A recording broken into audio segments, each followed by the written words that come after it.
হ্যাঁ, আমি এখানে, আর এখানে যা কিছু করছি না সব তোমার জন্য। আর তুমি এটা বলো, তুমি কেন এখানে?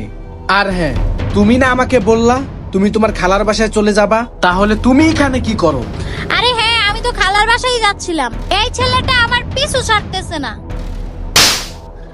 চুপ কর, আমার সাথে মিথ্যে কথা বলতেছিস? ওই ছেলেটা কে হয় জানিস? ওই ছেলেটা আমার বন্ধু। আর আমি এই সব কিছু করছি তোমাকে পরীক্ষা করার জন্য। কিন্তু তানভীর, তুমি কেন আমার সাথে এমনটা করলে?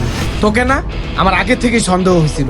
আমি যখন অফিস থেকে বাসায় আসতাম তুই আমাকে বলতি আমি অমুক খালার বাসায় আছি, মামার বাসায় আছি, আমি মার্কেটে গেছি, আমি খালুর বাসায় গেছি, আমি চাচার বাসায় গেছি। এসব বলে বলে না তুমি দেরি করে বাসায় আসতে।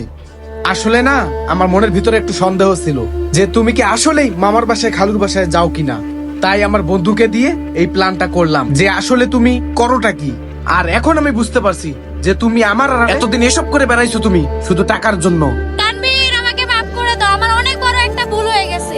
আমি টাকার লোভে পড়ে আমি যে কি করছি আমি নিজেও বুঝতে পারি নাই। প্লিজ আমাকে মাফ করে দাও। আমি এরকম ভুল আর জীবনও করব না। চুপ কর, তুই যদি না বুঝে কাজটা করতি তাহলে আমি মেনে নিতাম, কিন্তু তুই দিনের পর দিন তুই এভাবে কাজ করে যাবি আর আমি সেটা সহ্য করবো? আরে আমি অফিসে জব করে তোর জন্য কি না করছি, তোরে আমি সবকিছু দিয়ে রাখছি, তারপরে তুই আমার আলে এসব করে বেড়াইছস। যা, তোর যদি এতই টাকার প্রয়োজন হয় তুই এসব করে বেড়া, তোর সংসার করার দরকার নেই। আমি কোর্ট থেকে ডিভোর্স লেটার এনে তোকে দিয়ে দেবো। এই সোহেল ভাই চলেন। আচ্ছা ঠিক আছে, চলো। দাঁড়াও তানভীর, দাঁড়াও। গাইস, আমাদের এই সমাজে হাজারো মেয়ে এরকম কাজ করে বেড়াচ্ছে, তবে সব মেয়ে না। এসব মেয়েদের থেকে আমাদের সতর্ক হওয়া উচিত। আর ভিডিওটি ভালো লাগলে অবশ্যই like, comment, share. Thank you so much.